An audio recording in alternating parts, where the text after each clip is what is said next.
এই জায়গাটা torch light চালানো ছিল আমার এসে এই এখানকার ছেলে কারা একটু শুনে না বললে আমরা কি লিখব বক্সে দেখি আপারে ফোন দেন কোন পুলিশ ডাকতেছে এটা জবাব দেওয়া লাগবে না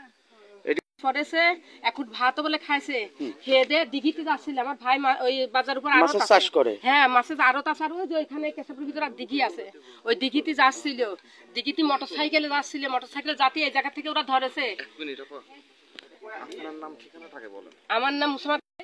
আমি এই গড়াই স্কুলের শিক্ষিকা আচ্ছা এই যে ভিকটিম আপনার কি হয় এটা আমার ছোট ভাই ওর নাম কি মোহাম্মদ আমিরুল ইসলাম নান্নু এই একটু ঘটনাটা বলুন তো এর ঘটনা ও হলো এই দিঘির এখানে দিঘিতে মাছের চাষ করে আর বাজার উপরে আড়ত আছে আড়তে ব্যবসা করে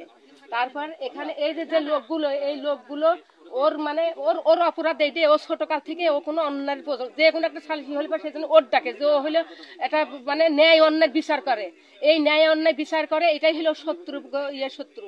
তারপরে এরা এই জায়গাতে ধরে ওই বাড়ি কিনেছে ধরেছে হইলো এখানে ছিল সবুজ মনোহার তারপরে আকাশ তারপরে এখানে নিকাল হিলাল নিকাল হিলাল আর আকাল আর ওই এই বাবুকার ছেলে রে বাবুকার ছেলে বাবুকার ছেলে বাবুকার ছেলে রয়েছে বেরো আগ্যক জাতি গেছে ওরে জাতি দিই নাই ওরে ঠেলতে ওইদিক নিয়ে গেছে ওরা ঢুকতে দিই ওই বাড়ির ভিতরে ওই বাড়িতে ওর ঢুকতে দিই নাই তারপরে ওর ওইদিক খেতা সরা দিয়েছে সরা দিয়ে ওরা ওই বাড়িতে টানিয়ে নিয়ে আসে এই জায়গা নিয়ে আসে তারপরে এখানে এনে ভুঁড়ি মনে হয় ফুটো পরিয়ে দিয়েছি তারপরে হিন্দুরা সরিয়ে গেছে তারপরে আমার সব লোকজন যখন শুনে সব আসে আর খুঁজে পাচ্ছে না ওরও পাচ্ছে না লোকজনও পাচ্ছে না ধরে নিয়ে আসে ওই আকাল নিকাল হিলাল হিলালে করছেন